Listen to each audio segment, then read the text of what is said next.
Okay, let's get to the Royal Rumble match. Bret Hart and Luger tie in the Royal Rumble after 55 minutes and 8 seconds. The time of the entries was said to be cut down from 2 minutes to 1:30, but many were in the 1:40 range. Of course, this level of detail comes to us from the Wrestling Observer. Scott Steiner opens up with Samu as the first two entrants, and just as Samu has Scott almost over the top, it's Rick Steiner's time to come in, which is kind of interesting because it's the inverse of what you got with the War Games. Instead of two heels working on one baby face, it's about to be two faces working on a heel, which is right on time because Scott is nearly eliminated. But Rick just walked to the ring very slowly and didn't run in to save his brother. He instead takes time to shake people's hands and take his time. I found that kind of odd. Well, the original idea was to start with Scott and Rick against each other. It goes back to, God damn, pal, brothers don't fight. So they didn't say they didn't want to do it. Vince didn't want to do it. Vince didn't want to do it. But we eased into it. If they're not 1 and 2. Yeah, you can get there. It's okay if they're in there at the same time. Then they're competing. I'm sitting there thinking, what the fuck is the difference? Kind of a fun exit for Samu. He chokes himself on the ropes on the way out, which is kind of fun. For who? Well, it's a fun visual for me as a fan. I don't want to actually be choked by the ropes, but it's a cool visual, is it not? It's a cool visual. Quang was entrant number 4. Owen Hart was number 5, and Bart Gunn was number 6. Then Diesel would come in at number 7, and Diesel would go on to eliminate 7 folks, including Quang and Bart and Owen. He would also eliminate number 8, which is Bob Backlund, number 9, which is Billy Gunn, and 10, which is Virgil. And we got lots of tweets about the elbows that Diesel was throwing at Virgil here. That seemed like they were, woo. They were a little snug, but I didn't think they were out of line in any way, shape, or form. What did you think of Diesel's performance here in the Rumble? And I'm not asking that. I know some people are going to say I'm shitting on Kevin, but the reason I'm singling him out is it seems as if the Titan style of booking the Rumble for a long time has been you make Roman look strong. I mean, you got to get somebody over strong and with a lot of eliminations, whether it's Kane or it's Roman or it's Diesel. Well, this year it was Diesel. We talked about the 97 Royal Rumble before. It's in our archives. Well, that was clearly Steve Austin's time to shine. Well, here, Diesel has 7 eliminations, so he's certainly kind of the featured guy in this match. Is that fair to say? Without a doubt. I thought that he looked great in it. I thought it helped establish that Diesel character and brought him into his own. He would eventually be eliminated after 17 minutes and 41 seconds, but it would take Mabel, Bam Bam Bigelow, Sparky Plug, Shawn Michaels, and Crush to get him out. So quite a push for him here in the match. Randy Savage would come in at number 11. He would be eliminated by Crush, and that furthered their feud, which would obviously culminate in a WrestleMania 10 match. Oh, don't remind me. Jeff Jarrett would be number 12. He would be eliminated by Randy Savage. Spend my days working hard on the go, but the hands on the clock keep spinning too slow. I can't wait to be alone with my baby tonight. Let's be real. You knew that song was coming, so at least we got it out of the way. Number 13 was Crush. He would be eliminated by Lex Luger, Sparky Plug, Bret Hart, and Bam Bam Bigelow. Shaka bra. Number 14 is Doink the Clown. He would be eliminated by Bam Bam Bigelow. Who was playing Doink at this point? That would be Ray Apollo. What might we know Ray Apollo from besides Doink? You wouldn't. Okay. Number 15 was Bam Bam Bigelow. He was eliminated by Lex Luger. Number 16 was Mabel, and Mabel was eliminated after roughly 10 minutes by Greg Valentine, Tatanka, The Great Kabuki, Crush, Bam Bam Bigelow, Sparky Plug, and Shawn Michaels. So it took a whole team of folks to get him out. Number 17 was Sparky Plug, and he was eliminated after 21 minutes. So a great debut for Sparky Plug here. He would be eliminated by Bret Hart and Shawn Michaels. Number 18 would be Shawn Michaels. He would be eliminated by Lex Luger after 29 minutes. So another really nice performance from Shawn in the Rumble. Number 19 would be Mo, a guy we haven't ever talked about here on the show as far as I know. And believe it or not, he made it 22 minutes and managed to eliminate no one before being eliminated by Fatu himself. Any stories about Mo you want to touch on, or just circle back to him when we're talking SummerSlam or something else? Yeah, we'll circle back. Greg the Hammer Valentine was number 20. He was eliminated by Rick Martel. He had a long run as well, running about 20 minutes. Tatanka was number 21. He was eliminated by Bam Bam Bigelow after 20 minutes. The Great Kabuki was in at number 22. He lasted all of 2 minutes and 46 seconds before Lex Luger threw him out. Nothing like a 16-hour trip from Japan. But he was involved in the Undertaker match. So. Yeah. Kabuki. Lex Luger would be entrant number 23, and as we all know, he would be co-winner. He made it 21 minutes and 58 seconds. Number 24 was Tenryu, and he was eliminated by both Bret Hart and Lex Luger. Was there some sort of agreement amongst these Japanese stars when they're coming in? Hey, we're going to get eliminated by the guys who win it, the headliners? No.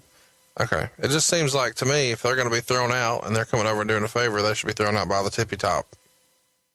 No. All right. 25 is Bastion Booger. He was unable to compete. 20. So there was 29 guys in this. I'm just mentioning, not 30. 26 is Rick Martel, and he would be eliminated by Tatanka after 11 minutes. Bret Hart would make it 15 minutes at number 27 before being co-winner. Number 28 was Fatu. He was eliminated by Bret Hart. Number 29 is Marty Jannetty. He was eliminated by Shawn Michaels. And then number 30, the coveted number 30 spot was Adam Bomb. He, too, was eliminated by Lex Luger.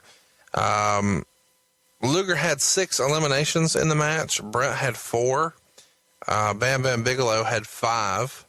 The big winner, of course, though, is Diesel. Diesel had 7 folks that he eliminated. Anything stand out to you in particular about this match and the way it was built up?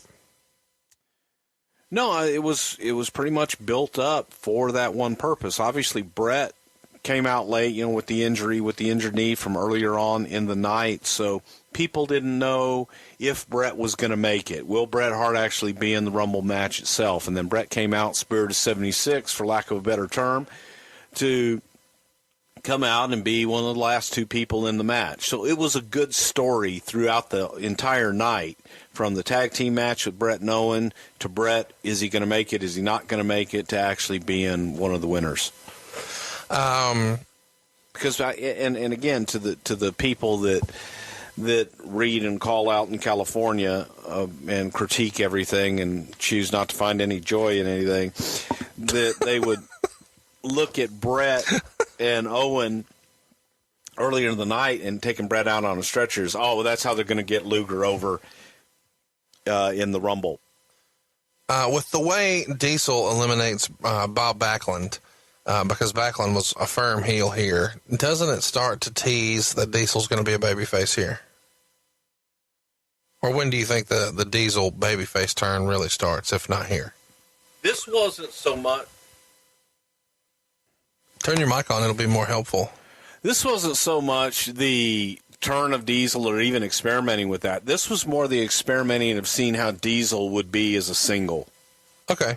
So that there was really not even any foreshadowing or really any thought at that point of Diesel being a babyface even. Who was an advocate for Diesel? In my head, that's a Vince guy. I think we all were at the time. Okay. Big, good-looking guy, and we wanted to, again, it's an opportunity that you can gauge the crowd reaction to somebody by putting them in the ring with a lot of different people and a lot of different stars, see how the crowd reacts to them, whether they buy them or not. And that kind of tells you, well, shit, this guy might be able to spin off on his own and do okay. So let's run through briefly, when we're talking about the finish of this match, Bret Hart and Lex Luger are going to tie. That can't be a simple thing to kind of get right. And it seems as if maybe purposefully there weren't tons of shots of them landing because you wanted to make sure that nobody could poke holes in it necessarily. Talk us through how a finish for a tie like that happens and what the strategy about the way it's shot might have been. Well, a couple things. it can be very easy and it can be very difficult depending upon the talent that you have in there. And by putting a guy like Bret Hart in there, putting a guy like Shawn Michaels in there, I think you feel a whole lot more confident and comfortable with them being in control of a situation like that. In this one in particular, Bret Hart was in complete control. So Bret was in control of his body, he was in control of Luger's body, and we knew that it was going to be on the money. The way that it was shot was purposefully, folks. No, we didn't screw up, and what shitty cameraman and what shitty director we have. For once, purposely, Kerwin had horrible shots. The shots were made to look so that you never actually really saw the... And that happens all the time in football and other sports that have replays. You can't tell it from every angle. But what we also had was we had someone in the crowd on the opposite the hard camera side with a little camera that shot it so that we had it clean. If it worked. If it worked. And then we also had it clean on other cameras. But the ones that we used and showed, every one of them were obstructed just at the right angle so that you can go, oh, Brett hit first on this one, or on this other one. It's like Luger hit first on that one. So you had the illusion, both sides, that the other guy won. How many times? Y'all have to practice this. You don't just do it live. Before the show, y'all... Brett and Luger, I think, went over it a couple times earlier in the day. I mean, as far as with directors and the shots, too. Oh, yeah. Yeah, okay. Yeah, you got to. But this would have been something you do at the event. Yes. Okay. May have. A few more notes from the Observer from the February 14th edition. The latest estimates for the Royal Rumble at that time were that it did about 205,000 buys, which would be a 0.9 buy rate, which would estimate to a $2.3 million Titan gross. And that appeared to be up slightly from Survivor Series, but still down significantly than any other Titan pay-per-view in history. That would represent a 25% buy rate drop as compared to the year prior, the 93 Royal Rumble. So even with the increase in television viewership and really strong showings for the Monday Night Raw ratings, it didn't translate into more people attending the house shows or purchasing the pay-per-view events. By comparison, the 93 Rumble drew 16,000 folks for a $187,000 gate, and it did a 1.2 buy rate for a $2.8 million gross. Those numbers again for the 94 Rumble were 14,500 folks in a sellout for a $160,000 gate for a 0.9 buy rate and roughly $2.3 million in gross. Would you classify the 94 Rumble as a success for the WWF, or would you call it a disappointment? That's always disappointment when you do less than what you've done previously. Right. And business at that time was on the downturn. So it was, man, we were fighting and scrapping for everything that we could get. And we were going into the 10th anniversary of WrestleMania. So we were looking for some good momentum to get us there. And thank God we did it in the Garden and in New York, because I dare say that anything that we would do there would do good business for a big event like WrestleMania. But business was rough all over. So at this time, to do a sellout and live, we were happy for. But at the end of the day, you just got to look yourself in the mirror and say that maybe the product that we presented and the card that we presented, hey, just not as many people want to see it. That's on us. Overall, what did you think of the show? Overall, I liked the show because you remember the finish. You remember the last thing you see, and I thought it was an intriguing finish and one that hopefully would get people interested and make them want to tune in the next night and also hopefully tune in and buy WrestleMania. I liked it. I enjoyed the theatrics with The Undertaker. That's me. Some people obviously didn't.